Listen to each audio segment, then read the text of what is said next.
George Carlin has a whole routine about stuff. The comic philosopher has reasoned that all our possessions are really just stuff that rules our lives. We live in homes, he said, because we need some place to put all our stuff. We're here at World News Now because we have all sorts of stuff lying around to fill your time and ours. And our next segment, see, told you, is not only about stuff. It's about some people who have moved on to the next level. There is a further plane. You see, it's one thing to have some old stamps or coins lying around as part of your junk, or stuff, sorry. But when you start buying more of it just to own more of whatever the it might be, it is more than stuff. Now you are into collectibles, and the zeal with which collectors pursue their items demonstrates what a fine line exists between having a hobby and being obsessed by stuff. ABC's Brian Rooney found some people who live on that edge. Back again? Yeah, back again. The yellow vase with a handle? $100. Gary, you got anything for me this morning? Let me take a look. Okay, so we've got some. I'm Norma Hazelton, and I collect swizzle sticks. Yeah, I got a bag of them somewhere here, Norman. I started collecting in 1956 when my husband and I went to New Orleans on our honeymoon. Thank you, Gary. I've got them all. Okay. But thank you for thinking of me. We used to go 3 times a week. Now we only go twice a week to the flea markets. So we spend quite a bit of time on our collection.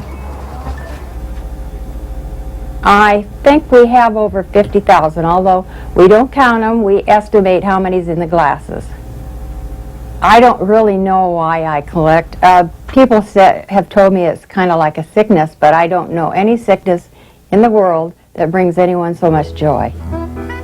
I like the design. I like the thought of someone starting a bar and thinking about a logo and making the swizzle stick, and then someone taking it home and someone selling it at a garage sale, and a dealer buying it, and then I go and buy it, and it's like all kinds of history right down through the line.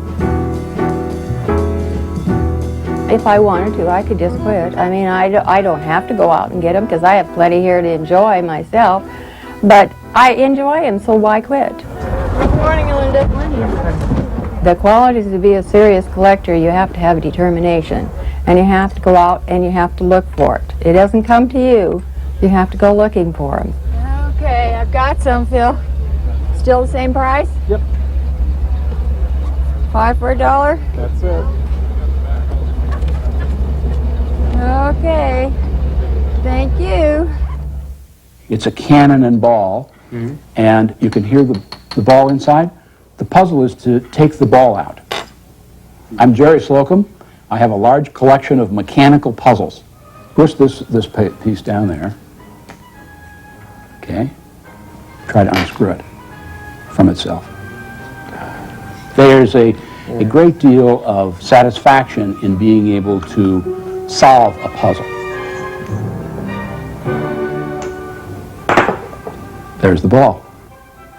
When I was brought up in Chicago, my parents would go on various trips, and the presents they would bring me as a little child when they went to, for example, the New York World's Fair in 1939, were puzzles. So I started enjoying puzzles back in the 1930s when I was less than 10 years old.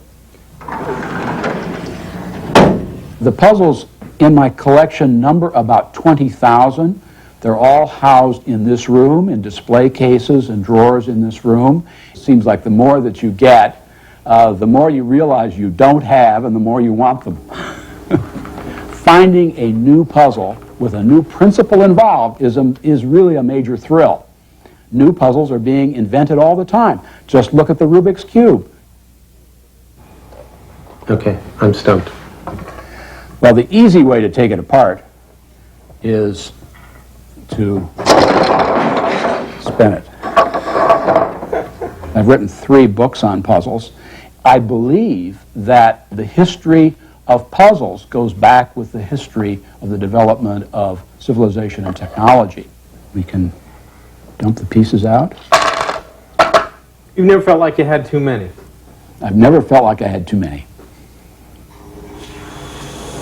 We puzzle collectors recognize, admit, and are not ashamed of the fact that we're a little bit crazy.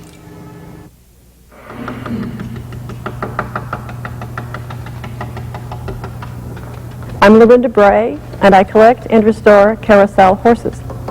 I can remember riding these as a little girl. I was always allergic to horses. You know, anytime I got near any kind of a horse, I was just instantly sneezing, but I could ride the carousel horses. I began collecting in 1981. I started with one horse, and it was going to be the only horse because, you know, they were expensive. Even when I started buying them, they were. Then another one came, and another one came, and then it just kept going, sort of bit by the bug. How many are there? I lost track about 150, and I don't know how many more there are since then. They sort of find me. It seems like people call and say, well, I saw something somewhere, you should go see it, or there's an auction brochure comes, or some dealer knows that I collect the unusual pieces that nobody else really wants. The fact that I can do this, to me, is an important thing. I think I would be missing something if I wasn't able to collect. I think the thing that the collectors do is save the past, take care of it in the present, and give it to the future. I can't imagine that if there's too much more that I need to have, whether I want to have it or something else. It seems like when I'm working on them, there's a point at which their eye gets a sparkle to them, when they realize that the restoration is coming along and ready to be painted, and their eye starts to sparkle. I don't know. You never know. This is a magical place in here. Children think these horses are alive, you know.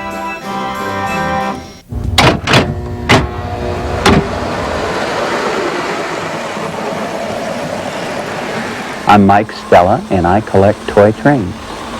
I had trains as a youngster. I had trains in grade school, junior high, high school. I'm grown up now. Now I have more trains.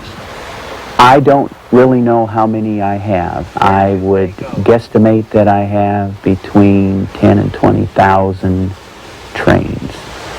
I desire to have everything that the Lionel Company ever made from about 1935 to present. Is it feasible? Yeah. Is it possible? Yeah. Is it expensive? Yeah. Will I do it? Absolutely. Not bad. We take 500? It's a habit, collecting for me personally, the trains. It's probably worse than an addiction to a nicotine or alcohol or even harder drugs. I will drop what I'm doing and drive 200 miles to get to a train meet. I will plan family vacations around attending a function and have for 20 years. 75. You've never said about either the collection or the whole operation, this is out of hand. I'm out of control. It is out of hand. I am out of control, but I've never questioned it. I accept it. Thank you.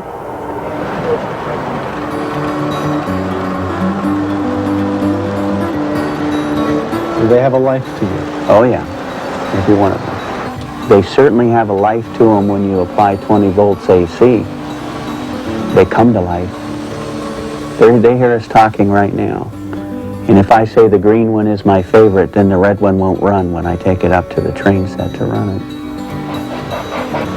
I think to be a collector, the way I'm a collector, you have to be crazy.